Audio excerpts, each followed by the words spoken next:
t'avais dit que les Plex allaient te surprendre. Ben, crois-le ou non, ici, on est quasiment de retour au chiffre de la pandémie. Si t'es propriétaire d'un immeuble à revenu dans le Grand Montréal, c'est le timing idéal pour vendre au meilleur prix. Je t'explique pourquoi. Habituellement, le marché des Plex est le moins compétitif. Mais en cette fin d'année 2025, le ratio vendeur-acheteur est à 4,9, tout près du ratio des familiales.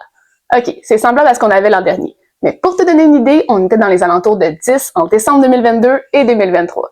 Ça veut dire que l'inventaire est présentement 2 fois plus petit. La folie du printemps est même pas commencée et on frôle déjà le record de la COVID qui était à 3,1.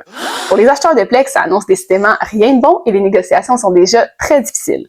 Les délais de vente sont en chute libre avec une moyenne de 49 jours. C'est presque aussi rapide qu'au pic de 2020. Les surenchères touchent 14% plus de transactions qu'en décembre 2024, alors que les ventes à rabais sont 5% moins fréquentes.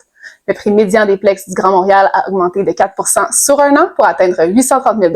Compte tenu de l'inventaire disponible, je dirais que c'est vraiment pas si mal. Mais attention, la situation risque de se détériorer rapidement pour les acheteurs avec l'arrivée du printemps. Si tu possèdes un immeuble à revenu dans le Grand Montréal et que tu veux savoir combien tu pourrais en tirer dans ce marché idéal pour les vendeurs, écris-moi en privé, on va pouvoir maximiser la transaction ensemble.